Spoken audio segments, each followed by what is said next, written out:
Indonesia tidak pernah kehabisan cinta. Yang sering habis hanyalah tenaga untuk berharap lagi. Kita tumbuh bersama sepak bola, bukan dari stadion mega, tapi dari tanah berdebu.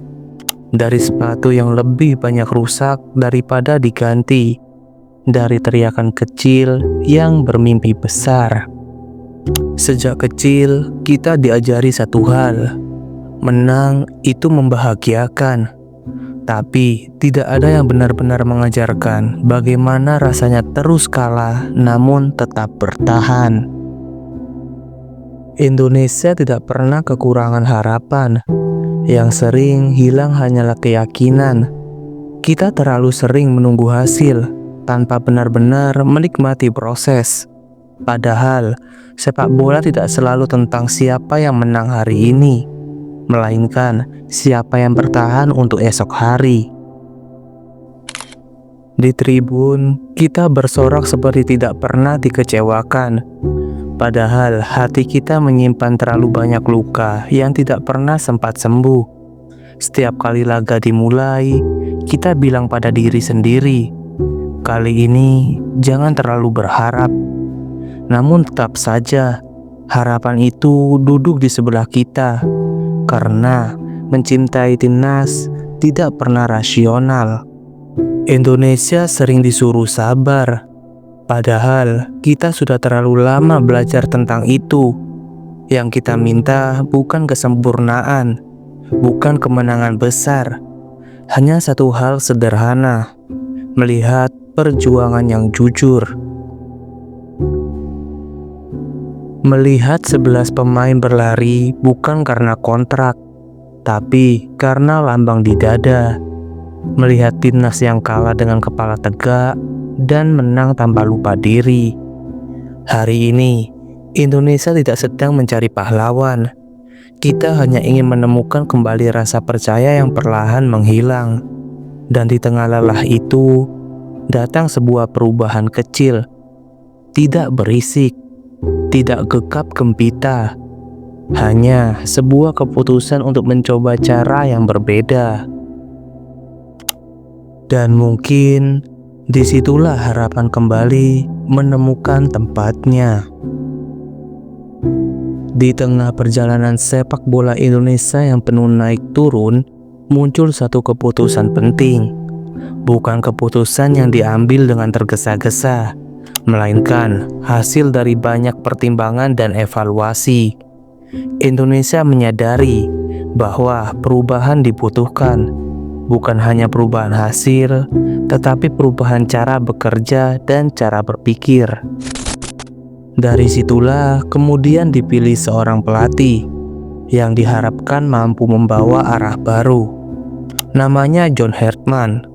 Ia datang ke Indonesia dengan satu tugas utama: membangun tim nasional yang lebih siap dan lebih konsisten. Tidak ada janji berlebihan, tidak ada target yang diucapkan dengan emosi tinggi. Yang ada hanyalah komitmen untuk bekerja tahap demi tahap. Pada hari kedatangannya, John Herdman mulai mengenal lingkungan barunya, mengenal pemain, mengenal karakter sepak bola Indonesia. Ia memahami bahwa tantangan di tim nasional tidak hanya datang dari dalam lapangan, tetapi juga dari ekspektasi besar masyarakat. Karena itu, langkah pertamanya adalah memahami situasi, melihat potensi yang ada, dan mulai menata fondasi tim. Dari titik inilah, perjalanan baru timnas Indonesia dimulai. Sebuah perjalanan yang tidak menjanjikan jalan mudah, namun diharapkan membawa perubahan yang nyata. John Herdman datang ke Indonesia dengan latar belakang pengalaman melatih dan pemahaman tentang sepak bola modern. Namun, ia juga datang dengan kesadaran bahwa melatih tim nasional bukan tugas yang mudah. Baginya, langkah awal bukan soal strategi di atas kertas, melainkan soal memahami karakter tim yang akan ia latih. Dalam sesi-sesi awal, John Herdman menekankan pentingnya disiplin dan kerjasama. Ia ingin setiap pemain memahami peran masing-masing dan bertanggung jawab atas apa yang mereka lakukan di lapangan. Latihan tidak hanya difokuskan pada teknik, tetapi juga pada kebiasaan bermain. Bagaimana pemain mengambil keputusan, bagaimana mereka bereaksi dalam tekanan, dan bagaimana mereka menjaga konsistensi. John Herdman melihat bahwa Indonesia memiliki potensi. Banyak pemain dengan kemampuan individu yang baik. Namun, potensi tersebut perlu diarahkan agar bisa menjadi kekuatan tim. Ia juga menyadari bahwa mental bertanding menjadi salah satu aspek penting yang harus diperbaiki.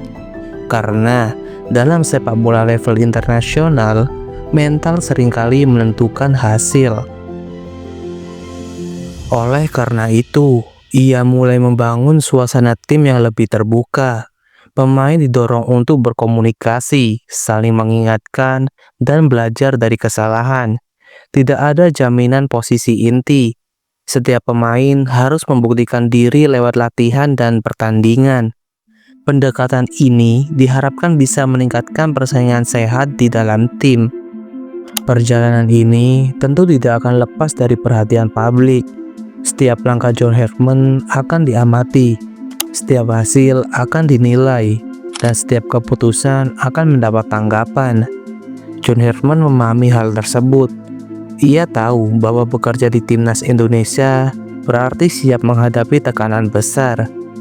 Namun, ia memilih untuk tetap fokus pada rencana kerja dan tidak terburu-buru mengambil kesimpulan. Ia percaya bahwa perubahan tidak bisa dilihat dalam 1 atau 2 pertandingan. Dibutuhkan waktu, kesabaran, dan konsistensi. Ia ingin timnas Indonesia memiliki identitas bermain yang jelas, bermain dengan percaya diri, tertata dengan rapi, dan mampu bersaing tanpa rasa minder. Harapan masyarakat tentu besar. Semua ingin melihat timnas Indonesia tampil lebih baik, lebih berani, dan lebih konsisten. Namun, yang paling penting dari semua ini adalah langkah awal yang sedang dibangun. Sebuah fondasi yang diharapkan bisa membawa timnas Indonesia ke arah yang lebih baik. Kedatangan John Herdman bukan akhir dari perjalanan. Justru, ini adalah awal dari proses panjang yang membutuhkan dukungan semua pihak. Pemain, pelatih, official, dan supporter memiliki peran masing-masing dalam perjalanan ini. Tidak ada jaminan jalan akan selalu mulus. Namun, dengan kerja keras dan kesabaran, harapan itu tetap ada. Hari ini, timnas Indonesia memulai babak baru, bukan dengan janji berlebihan, tetapi dengan komitmen untuk terus berkembang. Dan bersama John Herdman, Indonesia berharap langkah demi langkah yang diambil dapat membawa perubahan yang nyata.